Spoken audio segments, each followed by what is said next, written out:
High বন্ধুরা, welcome to my channel. এইটা হচ্ছে Rupbani cinema hall bus stop. এই রাস্তাটা সোজা চলে গেছে হাতিবাগান হয়ে শ্যামবাজার পাঁচমাথার মোড়, এবং এই রাস্তাটা সোজা চলে গেছে হেদুয়া হয়ে কলেজ স্ট্রিট হয়ে ওয়েলেন্টন হয়ে ধর্মতলা। যারা হাওড়া বা শিয়ালদা থেকে আসবেন তারা হাওড়া থেকে 219 নম্বর বাসে চেপে বলবেন Rupbani cinema hall bus stop নামবো, আপনাকে কন্ডাক্টর এখানে নামিয়ে দেবে। শিয়ালদা থেকে যারা আসবেন 240 নম্বর বাসে উঠে বলবেন রূপবাণী সিনেমা হল নামবো, কন্ট্রাক্টর আপনাকে এখানে ড্রপ করে দেবে। এবং এই রাস্তা অর্থাৎ শ্যামবাজার দিয়ে যারা আসবে, শ্যামবাজার মেট্রো স্টেশন থেকে বেরিয়ে যে কোনো হাতিবাগানগামী বাসে উঠে আপনি বলবেন রূপবাণী সিনেমা হল নামবো, কন্ডাক্টর আপনাকে এখানে নামিয়ে দেবে। এখানে নামার পর এই রাস্তা ধরে একটুখানি এগিয়ে গেলেই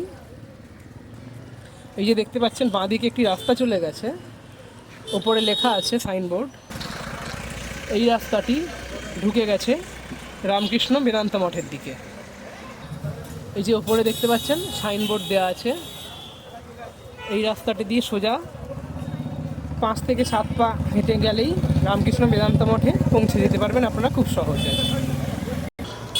এই যে দেখতে পাচ্ছেন ডান দিকে বটতলা থানা এবং বাঁ দিকটা এটা হচ্ছে রামকৃষ্ণ বেদান্ত মঠ।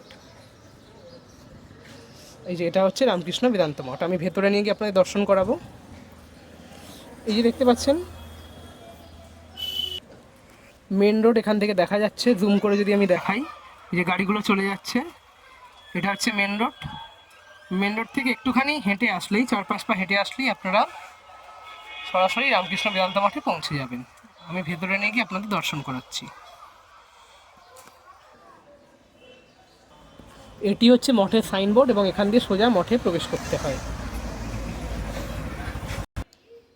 মঠে ঢুকে আসবার পর এই যে সোজাসুজি মঠে ঢুকে আসার প্রবেশ পথ।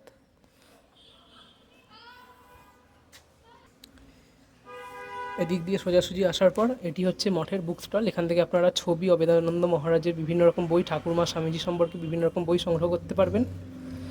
আর এইটা হচ্ছে মঠের অফিস ঘর। আমি মঠের অফিসের নাম্বার ডেসক্রিপশন বক্সে দিয়ে দেবো, আপনারা চাইলে অফিসে নাম্বারে ফোন করে কোনো কোয়ারিজ থাকলে জেনে নিতে পারবেন। এবং যেদিন আসবেন তার 2 দিন আগে যদি অফিসে আপনারা ফোন করে বলেন, আপনাদের দীপাহরিক প্রসাদের ব্যবস্থা মঠ থেকে করে দেওয়া হবে। কুপন মূল্য নিজস্ব ইচ্ছা, আপনারা যত ইচ্ছা তিনি ততটাই এখানে দিয়ে প্রসাদ সংগ্রহ করতে পারবেন। নির্দিষ্ট কোনো কুপন মূল্য নেই। এখন অফিসটা বন্ধ আছে, 5টার পর অফিসটা খোলে। সকালে 10টা থেকে 12টা, বিকেলে 5টা থেকে 8টা অবধি অফিস খোলা থাকে। দেখতে পাচ্ছেন মঠে বিভিন্ন রকম ঠাকুরমা স্বামীজি সম্পর্কে বই, স্বামী অবেদানন্দ মহারাজ সম্পর্কে বই, যেহেতু মঠটা অবেদানন্দ মহারাজ তৈরি করেছেন নিজে স্বয়ং, এবং বিভিন্ন রকম ছবি এই স্টলে আপনারা পেয়ে যাবেন। স্টল খোলা থাকে রবিবার বাদে, সোম থেকে শনি 11টা থেকে 5টা। মঠের অনুষ্ঠান সূচি, সময়সূচি সম্পর্কে একটি নোটিশ বোর্ড এখানে দেওয়া আছে, সেটি আমি এখানে দিয়ে দিলাম, আপনারা স্ক্রিনশট করে এটা দেখে নিতে পারেন। এদিক দিয়ে সোজা ঢুকে আসলাম। এদিক দিয়ে সোজা গেলে আমরা ঠাকুর মন্দির যেতে পারবো। আমি আপনাদের গর্ভগৃহে নিয়ে গিয়ে আবার দেখাচ্ছি। এখান দিয়ে ঢুকে আসার পর এই যে ওপরে সিঁড়িটা উঠে গেছে, অবেদানন্দ মহারাজ স্বয়ং এই গৃহে অবস্থান করেছিলেন। স্বামী অবেদানন্দ মহারাজের জন্মতিথি পূজার দিনে সবাইকে এই গৃহ প্রাঙ্গণে দোতলায়, অর্থাৎ অবেদানন্দ মহারাজের যে বাসভবন ছিল সেই গৃহে ঢুকতে দেয়, এবং ওই দিনই আপনারা অবেদানন্দ মহারাজের ঘরে প্রণাম করতে পারবেন এবং অবেদানন্দ মহারাজের ঘর দর্শন করতে পারবেন। তার বিছানা, তার আসবাবপত্র, চেয়ার টেবিল সবই ওই ঘরে সুরক্ষিত আছে। বছরে একটি দিন স্বামী অবেদানন্দ মহারাজের তিথি পুজোর দিন এই ঘরটি আপনাদের দর্শন করতে দেয়, এবং এই সোজা গেলে আমরা ঠাকুরের গর্ভগৃহে পৌঁছাতে পারব। চলে এসেছি আমরা গর্ভগৃহে, মন্দিরে চলে এসেছি। এখান দিয়ে আপনারা দেখতে পাবেন মেন রাস্তা, এবং এটি হচ্ছে পুরো মন্দির। এটা মন্দিরের নাট মন্দির, এবং এটা হচ্ছে ঠাকুরের গর্ভগৃহের মন্দির।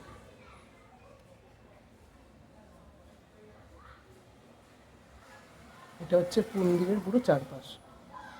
এখানে এখন শীতকালে সন্ধ্যা আরতি হয় 5টা 35, গরমকালে সেটা সময় অনুযায়ী পরিবর্তন হয়, কখনো 6:30, কখনো 6:35, কখনো 6:15, 5:35 থেকে 6:35-এর মধ্যে মূলত সন্ধ্যারতি এখানে হয়।